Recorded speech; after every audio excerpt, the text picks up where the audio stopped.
Hello everybody, Jacqueline here, and today I'm going to go over some basic hip replacement exercises that you can do. So if you've had a hip replacement, this is 6 weeks post-op. So my husband has just been through 2 hip replacements. So one last year, one this year, and he had his surgery in January and it's now almost June. And so he is now doing things with weights and standing, but this is for your first 6 weeks post-surgery. So your first 6 weeks should be just muscle and tissue recovery. So for me, I am a personal trainer. I'm just following what his physio had told him, his physio and surgeon.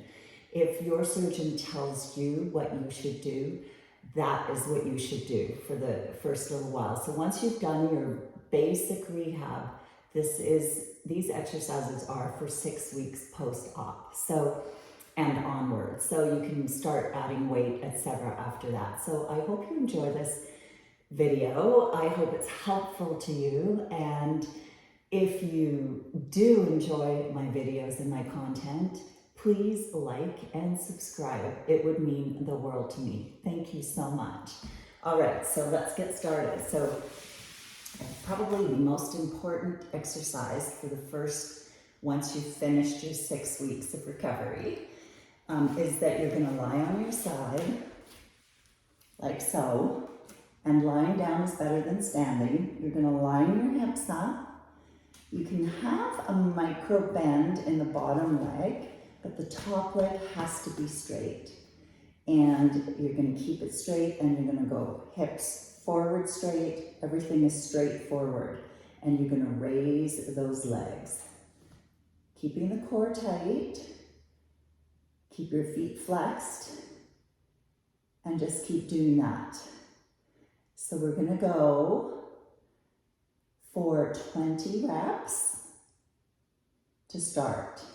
Do as many as you can. Of course, if it's too much and you're losing your form and you're fatiguing and it's hurting too much, then back off a little bit. I'm going to say 20 reps, one side, and I've lost count. So you're going to do 20 reps, and then you're going to turn to the other side and do the same thing on the other leg. So it's important that you do both, because the other side might have atrophied through your recovery process, and perhaps you're not really strong on that glute med to begin with on the other side. So don't just work on the one side.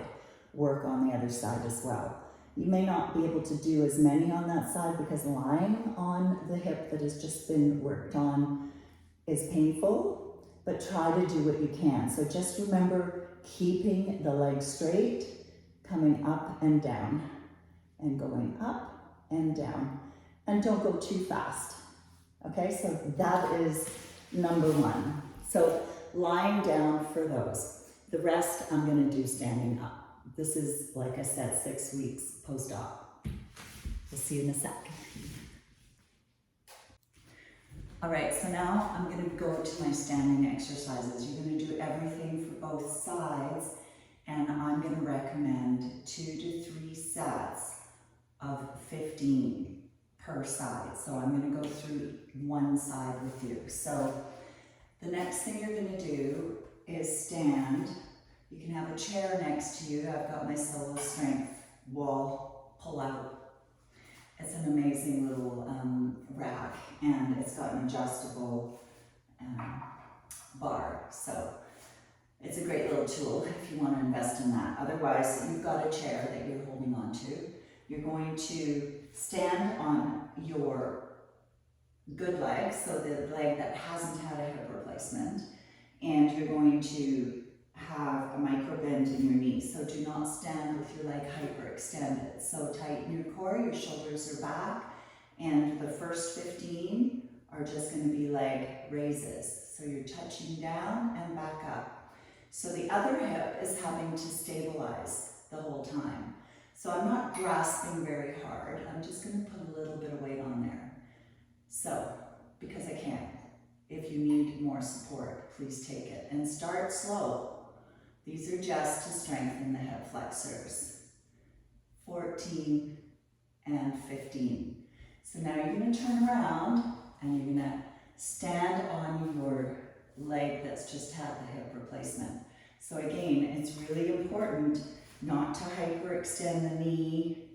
Just stand with a neutral spine, and you might need to hold on a little bit tighter as you're going to do the other side. I'm always recommending to do both sides. If this is too difficult, then slowly just do as many as you can. But always work the other side as well, because I can guarantee you, like I said earlier, it's probably atrophied a little bit through the whole recovery process. Okay, then you're going to turn around and go to the first side again, and you can do these seated if you need to. So standing, I would take the leg up, extend out and back in. So you're holding the whole time and you're extending the leg out. You might have had this as an exercise in your post-op, but my husband's surgeon said wait 6 weeks. So this is 6 weeks post-op. If this hurts too much, then I would recommend sitting in a chair. So I have my bench right here. I'm going to sit down and I'm going to do the leg extensions this way.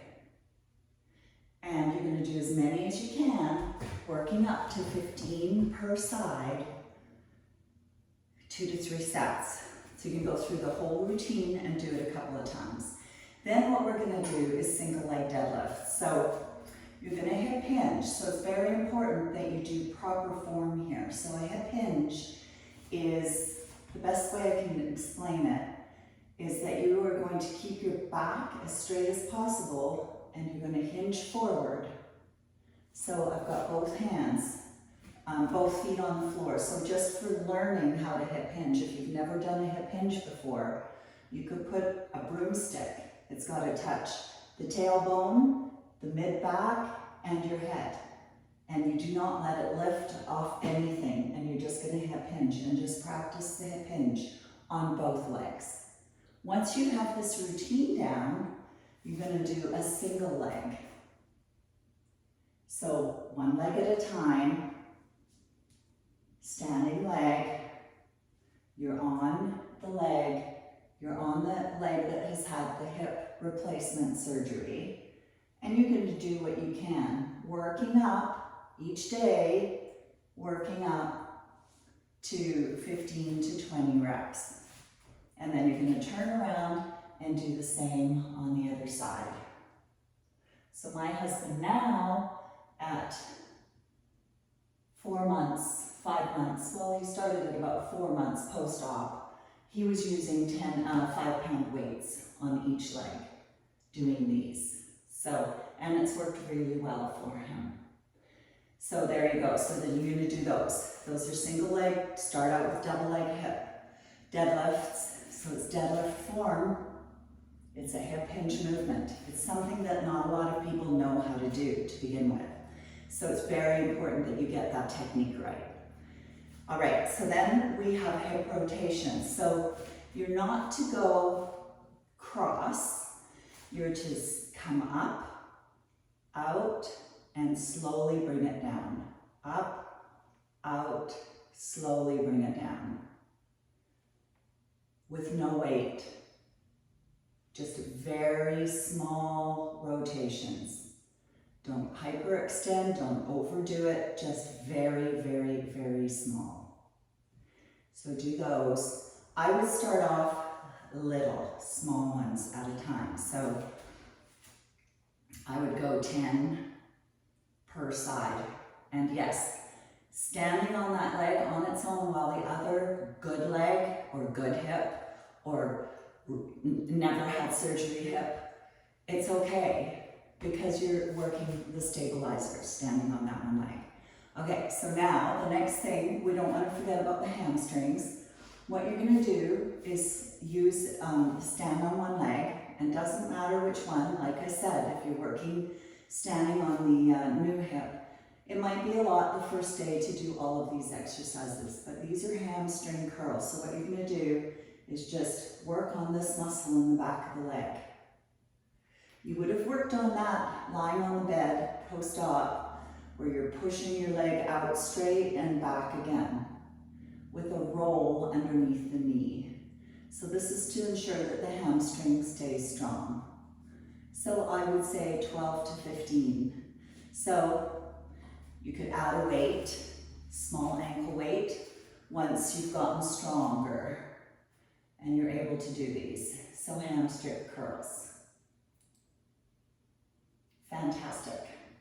So doing those, and then the last thing I recommend is going to be taking the leg back and engaging the glute. So you're not going straight back, you have the toe slightly at a 45, and you're pushing back so that you can engage your glute. And this will give the front of the hip flexor a little bit of a stretch without stretching it too much, and you're working your glute. Your glutes should be strong. They're very important in supporting your hip, your new hip. And of course, the standing leg is doing a lot here. So if it is too much for when you're just starting out 6 weeks post-op, then you should take it easy and reduce the reps and slowly work up to weights. So you don't want to have a bad sore. A bad sore is where the muscles ache and the joints ache for more than a day or two. At first, give yourself, maybe do the side leg raises every day, super important. Maybe give yourself a day in between for some of the other stuff, because it is a lot of standing on that hip, but the hip needs to get used to it. So just do it, enjoy it. Let me know if I've been helpful at all. I am a personal trainer. I am not a physiotherapist. Listen to your surgeon, listen to your physiotherapist. Every case is different. Thank you so much for watching. And like I said, this was a request from one of my clients who has had a hip replacement. So enjoy, take care, bye for now. So after your surgery, once you're able to fully stand on both legs and you've done all your rehab exercises up to this point, I'm going to recommend that you start working on your squats in and out of a chair without using your body to help you. So the way I'm going to do that is, I am tall, and for anybody who's taller, you want to make sure to have something on your chair. So you could put a pillow or something that will give you a bit more height than a regular chair. And what you're going to do is just you can sit down to start, push yourself off, and make sure you're far enough away from the chair. And I want you to stand legs hip width apart, and whatever is comfortable for you. Perhaps your toes are out just an inch to either side. You're going to take yourself and you're going to come down slowly and just come to where you're going to squish an egg if you sit down and come back up. You could also hang on to the chair, have the chair so that it's in front of you, hang on to the back of the chair, and then also do the same thing. If you're feeling more comfortable, that you can get that depth, or maybe you do that first. So you could start with 10 to 15 squats, and even if you can only get down this low, it's fine. That's not a problem. If you can get down a little further, fantastic. And perhaps for me, and I haven't had hip replacement surgery, my toes are slightly out. I'm still tracking my knees straight. I'm looking down, making sure they're not coming in. You're going to track those knees straight. Your core is nice and tight, and your shoulder blades are back. Core engagement is everything. So you're going to do about 10 to 15, maybe go a little bit less the first time you try it, and slowly build until you can do multiple reps.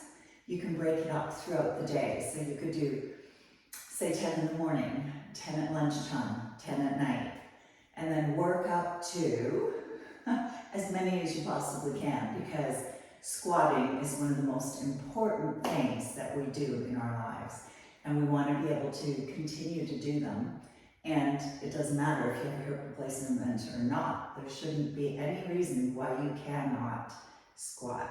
So, good luck with all of that. I hope you've enjoyed that. I almost forgot about the squats. Anyways, there you go. You can do them first, you can do them last, whatever works best for you. I always like to start or end on the floor. Your choice, that way you're not getting up and down. And if it's really hard for you to get down on the floor, you can do those side leg raises lying on your bed, which is what my hubby did when he first started. But of course, you want to be able to get up and down off the floor. Those are also one of life's most important things to know how to do and to be able to do. Thank you so much for watching. Have a fantastic day. Bye. So now I'm going to come to a little bit of a more difficult progression from your squats. You're going to go to a split squat. So this will be the last one of your simple, basic movement pattern recovery for hip replacement. So from your squat, you're going to hang on to a chair and you're going to take the inside leg and leave it where it is. You're going to take the outside leg and take a little bit of a step back. You're on that toe, your leg goes straight back, so not in behind, straight back from your hip. And then what you're going to do is you're going to do a little bit of a bend, your body is straight, and you're going to come up. So you're just going to do what you can, and as you progress, you're going to go further and further down. So my weight is centered, my knee is behind the toe. So I'll turn sideways for you. So I've taken my square hip, I've taken this leg back, I'm up on the toe. My core is nice and tight, my shoulder blades are down and back. And I'm going to come down and back up. So I'm trying really hard for this knee not to go forward over the toes.